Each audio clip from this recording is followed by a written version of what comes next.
Hi, I am Dr. Sarah Collins. And before you do anything else this morning, before you sip that coffee, before you reach for breakfast, I need you to listen very carefully, especially if you are over 40, 50, or beyond. Because what I'm about to say may go completely against everything you've been told your entire life, but it could decide how you feel for the next 10, 15, even 20 years. Let me ask you something honestly. Do you feel more tired than you used to? Do you wake up already exhausted? Is your memory not as sharp? Is your belly getting bigger even though you're eating healthy? And here's the real question. Do you think this is just aging? Or have you ever stopped to wonder if something you do every single morning is silently working against your body? Most people believe breakfast is the healthiest meal of the day. They believe skipping it is dangerous. And I believed that too, for decades. But what if I told you that for many people over 40, breakfast is not helping you at all? What if I told you it's doing the opposite? Here is what this video is about. And I want to be very clear from the beginning. This is not about starving yourself. This is not about extreme dieting. And this is not about punishing your body. This is about understanding how your body actually works as you age, and how one simple morning habit may be blocking healing, fat burning, and mental clarity.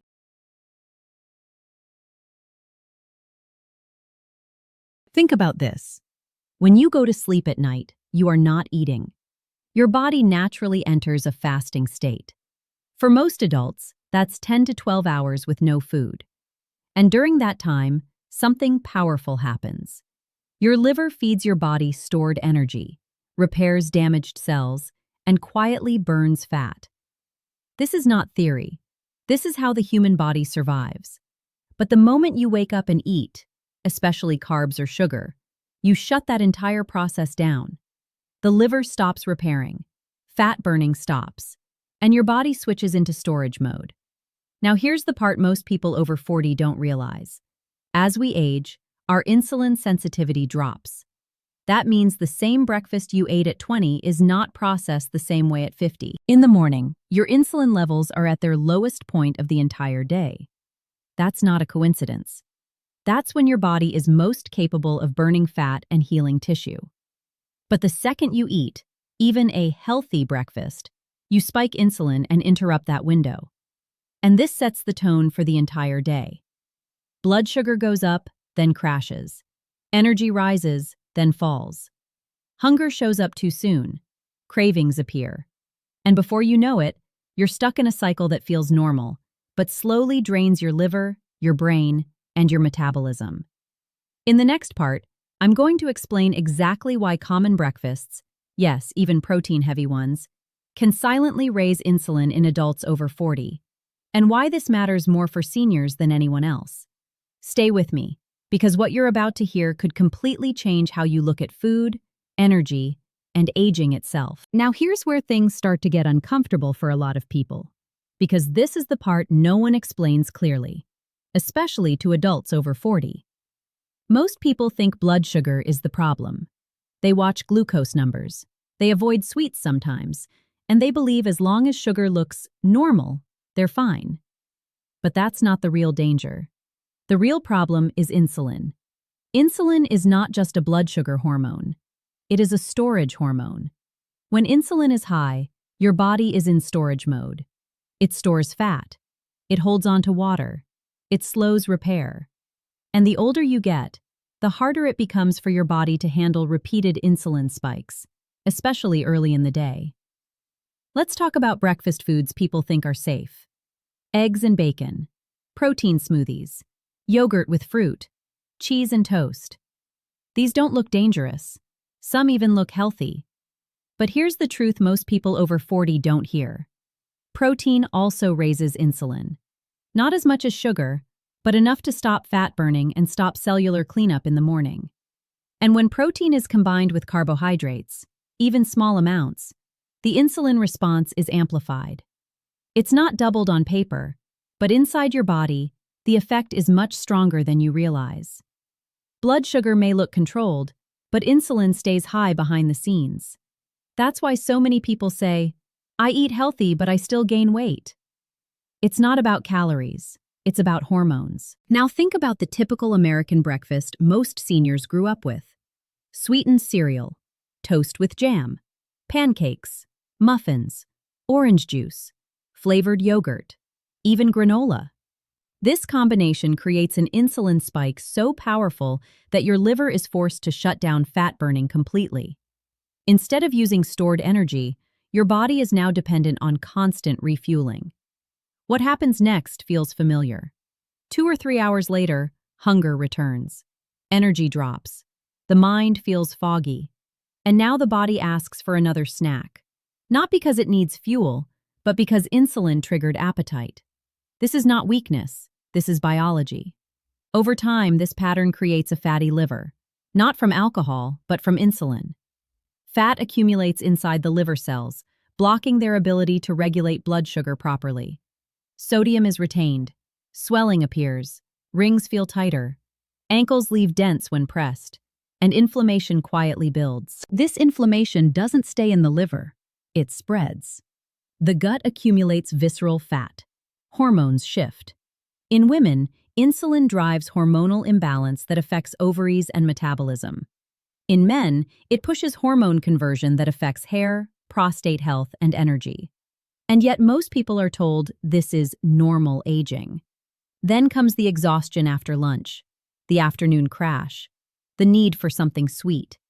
And by evening, the body is stressed, cortisol is high, and sleep becomes lighter, more fragmented. Waking up to urinate multiple times at night becomes common, and that alone robs the brain of recovery. In the next part, I'll explain why skipping breakfast is not dangerous for seniors when done correctly, and why it may be one of the most powerful tools for protecting the liver, the brain, and long-term energy. Stay with me because this is where everything starts to make sense. Now let's clear up the biggest fear people over 40 have when they hear the words skipping breakfast. The fear is not hunger. The fear is damage. People worry they'll lose strength, lose muscle, feel weak, or somehow harm their body. That fear makes sense because for years, skipping breakfast was framed as unhealthy. But what most people don't realize is that the body you had at 20 is not the body you have at 50. As we age, our metabolism changes, but not in the way most people think. The body doesn't become worse at using fat, it becomes worse at handling constant glucose.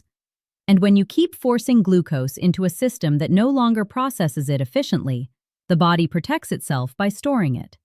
That's when weight gain, fatigue, and inflammation appear. When breakfast is skipped, something very different happens. Insulin remains low. Low insulin allows fat to be released and burned. The liver continues its repair work. Damaged proteins are broken down and recycled. This process supports clearer thinking, better mood, and steadier energy. This is not starvation. This is controlled recovery. Many seniors notice something surprising when they stop eating first thing in the morning. They are not hungry, not truly hungry. What they feel instead is habit hunger, an expectation created by years of routine. Once the body adapts, hunger shifts later in the day, often naturally aligning with lunchtime.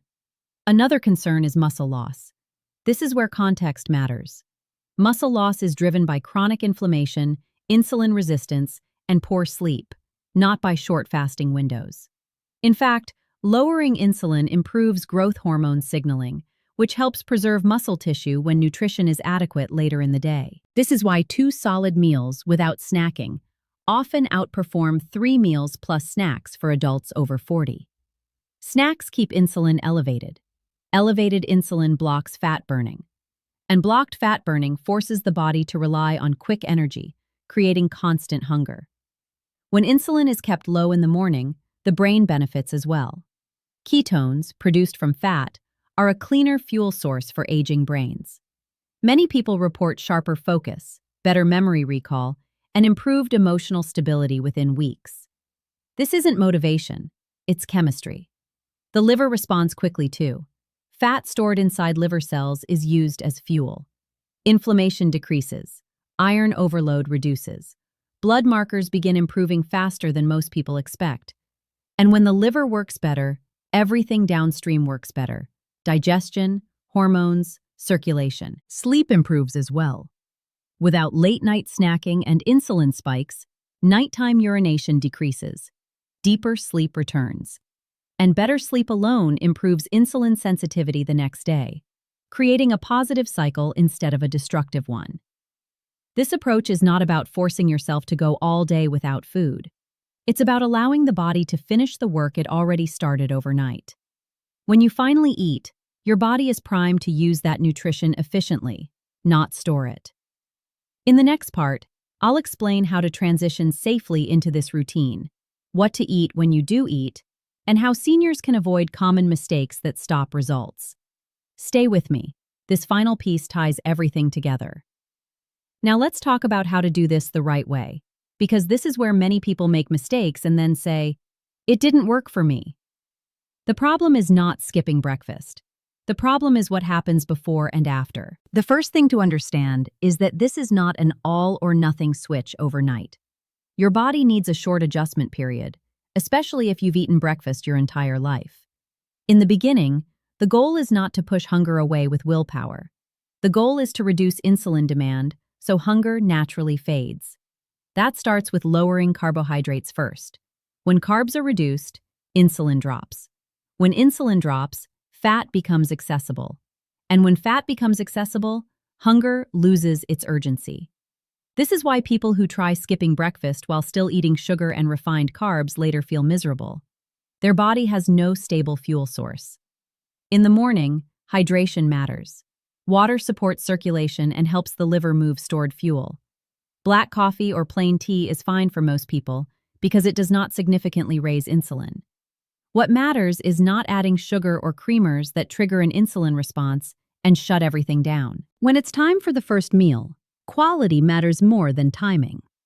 The body should feel ready to eat, not pressured to eat because the clock says so. That first meal should focus on whole foods that do not spike insulin aggressively. Protein is important, but it works best when paired with healthy fats and fiber, not refined carbohydrates. Snacking is where most progress gets erased. Snacks keep insulin elevated all day long. Even small snacks restart appetite signals and prevent the body from fully switching into fat-burning mode. 2 meals, eaten mindfully, allow insulin to rise and fall naturally instead of staying constantly high. Another mistake is undereating. Seniors sometimes eat too little when they reduce meals, thinking less food means faster results. But inadequate nutrition increases stress hormones, which blocks fat loss and disrupts sleep. The body needs reassurance, not deprivation. Consistency matters more than perfection. Some days hunger may appear earlier. That's fine. The body is recalibrating. What matters is recognizing true hunger versus habit. Over time, the morning urge to eat fades because the body trusts it will be fed later. One of the most powerful changes people notice is mental. Food stops controlling the day. Energy becomes steadier, mood improves, and decisions become clearer. This is especially important as we age, because mental fatigue is often misdiagnosed as cognitive decline when it is actually metabolic stress. The liver responds quickly when insulin pressure is removed. Fat stored inside it begins to clear. Inflammation decreases. And as liver function improves, hormone balance improves with it. This is why belly fat, fluid retention, and constant hunger often disappear together. Aging does not mean slowing down forever. It means adapting intelligently. The body is not broken. It is responding to signals. Change the signals and the response changes. In the next and final part, I'll explain what long-term success looks like, how this supports healthy aging, and why this single habit may be one of the most important decisions you make for your future health. Stay with me, you'll want to hear this. Now let's talk about the long term, because this is not just about weight or energy next week. This is about where your health is headed 5, 10, even 20 years from now. Most people don't think about the future until symptoms force them to. But the truth is, the body gives quiet signals long before serious problems appear. When insulin stays high year after year, the damage is slow and silent. Fat accumulates in places it shouldn't. Inflammation becomes the background noise of the body. Hormones lose their rhythm, and eventually the systems meant to protect you start failing. That's when people are told they are getting older, when in reality, the body has been overwhelmed for a very long time. Allowing the body a daily window without food, especially in the morning, changes that trajectory. It gives the liver time to clean itself. It gives the brain access to a more stable fuel source. It gives hormones a chance to reset. These are not dramatic changes, but they are powerful because they happen every single day. What makes this approach sustainable is simplicity. There is no counting every calorie, no constant thinking about food, no fear of missing meals. Instead, eating becomes intentional. Meals become satisfying, and hunger stops dominating the day. Many seniors report something unexpected after a few weeks. Their body feels lighter, not just physically but mentally. They wake up clearer, their joints feel less stiff, their digestion improves, and they stop thinking about food all the time. That mental freedom alone changes quality of life. This is also about independence. Energy allows movement. Movement preserves strength. Strength protects balance. Balance prevents falls. And falls are often the turning point in aging. Supporting your metabolism supports your independence. There will always be days where routine shifts. Family events, travel, celebrations. That's life. What matters is returning to the pattern, not punishing yourself for breaking it. The body responds to consistency, not perfection. The most important question is not whether this works. The question is whether you are willing to listen to what your body has been trying to tell you. Fatigue is not normal. Constant hunger is not normal. Waking up exhausted is not normal. These are signals, not failures. Aging well is not about doing more. It's about doing what works with your biology instead of against it. Giving your body time without food is not deprivation. It is permission to heal. If there is one habit worth questioning, it's the one you never thought to question at all. The morning meal that was supposed to help you may be the very thing holding you back. And now that you know this, the choice is yours. Not tomorrow, not next year, today.